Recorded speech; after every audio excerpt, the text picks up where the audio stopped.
Karlo, hvala, da si me včeraj povabil, da smo šli skupaj v cerkev. Čeprav ne znam moliti kot vi, sem se po svoje zahvalil Bogu, da mi je dal take dobre prijatelje. Tudi jaz sem v cerkvi čutila, kot da me poleg seveda duhovnika posluša še nekdo drug. Res je, Bog vedno posluša, ne glede na to, kje si, pa vendar v cerkvi lažje slišiš njegov glas. Poglejte, nekdo gre proti nam, pa še velikega psa ima zraven. Rađeš, živjo! Moj Piki, živjo! Dober dan, Karlo, kako si? Dobro, kot vedno. Pridi, naj ti predstavim svoja prijatelja, Jana in Marijo. Jan, Marija, to je moj prijatelj Rađeš. Ja, že včeraj mi je Karla povedala že vse o vas, pa sem vas moral videti še z lastnimi očmi. Vidim, da ti ni nikoli dolgčas, Karlo. Wow, Karlo, nikoli nam nisi povedal, da imaš prijatelja iz tujine. Gospod Rađeš, odkot ste? In kako poznate Karla? No, sem iz Indije, ampak že vrsto let živim tu, v Italiji. Zaposlen sem pa kot hišni pomočnik pri Karlovih starših. Kaj? Hišne pomočnike imate? Pa še svojo vzgojiteljico? Ja, Karlo, kako bogati pa ste vi? In zakaj nama tega nisi nikoli povedal? Ne vem, nisem mi zdela pomembno. Raje sem samo Karlo. Ej, Karlo, a greva? Čak, kam pa gresta? Midva z Rađešom imava dogovor, da greva vsak dan skupaj v cerkev. Kaj pa boste danes počela? Boste šla spet spovedi? Ne, danes greva k sveti maši, obhajilu in molitvi rožnega venca. Lepo, a grem lahko zraven? Prav zanima me, kaj še vse počnete v cerkvi. Včasih se ven sliši lepo petje. Aha, a ti nisi veran. Veš, tudi jaz sem šele pred kratkim postal kristjan. Kako pa to? Ste bili prej pripadni kakšne druge vere? In zakaj ste se sploh odločili, da postanete kristjan? Zaradi tega fanta tukaj. Prej sem bil hindujec, pripadnik brahmanske duhovniške kaste. Ko sem pa prišel k njim, mi pa Karlo ni dal miru. Dolgo mi je govoril o Jezusovih besedah in svetem pismu, ampak to ne bi bilo dovolj. Zgled je najboljši učitelj. Pozval sem, kako je Karlo že kot otrok redno obiskoval brezdomce, kako je vedno pomagal sošolcem v šoli, ali pa že celo, ko je bil v vrtcu, se je zgodilo, da ga je eden od otrok udaril. Ostali sošolci so mu govorili, naj ga udari nazaj, da bo pravično. In kaj je naredil Karlo? Naj uganam, ni ga udaril. Točno, ta njegov zgled, ljubezen do ljudi in njegova iskrenost sta me prepričala, da je resnično krščanska vera tista prava, ki daje globino življenju. In zdaj lahko s ponosom povem, da sem kristjan. Ej, Karlo, zakaj nam nič od tega nisi povedal? Najbolj zanimive stvari pa obdržiš zase. Ampak meni še vedno ni noben povedal, kaj vse se dogaja v cerkvi. Včeraj sem vaju videl, ko sta se skrila v neko omaro in sta imela tam spoved. Mene tudi zanima, kako izgleda tam notri. Kaj še počnete?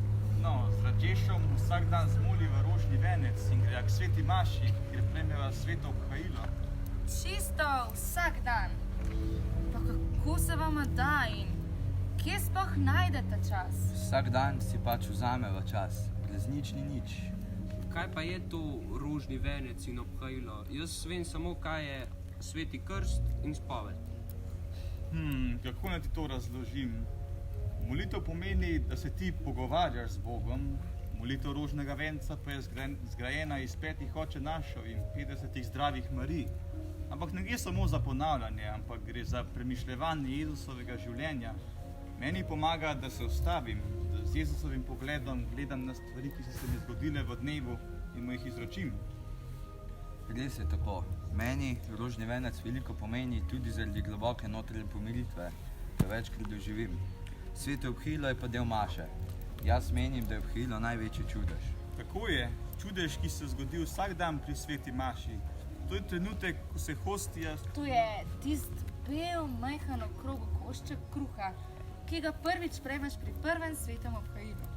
No ja, torej, hostija se spremeni v Jezusovo telo, vino pa v Jezusovo kri. In vi tu potem jeste surovo meso. Ne, hostija ostane ista, bela. Na videz nima sprememb. No, navadno res, ampak obstajajo primeri, ko se je hostija tudi na pogled spremenila v Jezusovo meso, v srčno mišico.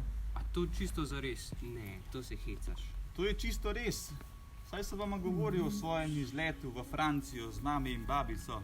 Tam smo se ogledali 3 cerkve, kjer so se zgodili taki čudeži. In te čudeže je priznal tudi papež. Jan, če mi posodi svoj prenosnik, vam lahko pokažem virtualni muzej, ki sem ga ustvaril. V njem pa sem zbral vse dokazane evharistične čudeže. A evharistični čudež je to, ko se hostija spremeni v čisto pravo meso. Tako je. Sam kaj pa sploh pomeni evharističen? Taka težka beseda se mi zdi, evharistija. Kaj to pomeni? Ne glejte mene, nimam pojma, kako bi to razložila.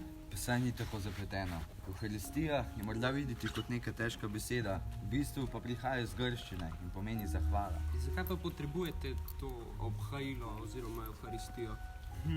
Kako naj ti to razložim? Ko prejmem sveto obhajilo, prejmem hrano za svojo dušo. Brez evharistije pomeni biti brez Jezusa. Dej, Karlo, dej mi to bolj po domače razloži, da bom razumel. No, lahko probam. Bog nam je hotel povedati, da je moral umreti za nas. Tako kot mora biti pšenica požeta, zrno pa zmleto, da se lahko naredi moka, iz katere dobimo kruh. A si predstavljaš življenje brez moke? Brez moke ni kruha, ni pice, ni makaronov, ni piškotov, ni peciva in veliko drugih jedi. Zato je za nas kristjane kruh tako pomemben. Kruh je vsakdanja hrana. Tudi evharistija je nekaj vsakdanjega, na prvi pogled tako nič posebnega. A v resnici pa nam v tistem malem belem koščku kruha Jezus daje samega sebe. Ampak jaz tako težko to verujem. Saj si tako zavedno rečem, lej Marija, ta hostija, to je Jezus. Ampak preprosto ne vidim in ne čutim. Meni se zdi, kot da je to en bel košček kruha. A veš, kaj jaz vedno rečem, ko pojem hostija? Jezus, kar skomoti se, počuti se kot doma. Veš, ustrajati moraš v svojem obhajilu. Če tudi se tebi zdi, da ne razumeš, da ni razlike, če ga poješ ali ne, se spreminjaš počasi. Tako kot če bi se šla poleti sončit na sonce, ležiš, nič ne delaš, pa vseeno sonce vpliva nate. Spremeniti kožo in ljudje okoli tebe opazijo razliko. In tudi ti po določenem času začutiš toploto na koži. Dovolj, da te Bog spremeni, počasi. Karlo, to si pa dobro povedal. Če se jaz dobro spomnim, nek mlad fant, mislim, da mu je bilo ime Lojze, rekel, da je evharistija sonce njegovega življenja. No, to pa še nekako razumem. Ja, super, Karlo, to si res dobro razložil. In bravo vsem za tole debato, res super. Ampak jaz bi res rada še danes prosim videla tele evharistične čudeže. A ja, seveda, samo da otipkam. Evo, Karlov virtualni muzej zbranih evharističnih čudežev. A veste, da sem večino teh krajev obiskal? To je res nekaj posebnega, ko romaš na kraj, kjer je Bog ljudem pokazal, da je živ. Wow, lej, za te čudeže pa prvič slišim. Ja, kako, a se niste o tem učili pri verouku? Ne, no, ne vem, mogoče pa smo se, ampak sem bila takrat še premajhna. In tudi potem nisem iskala nekih dokazov, ali je to res, ali se je pač samo izmislila.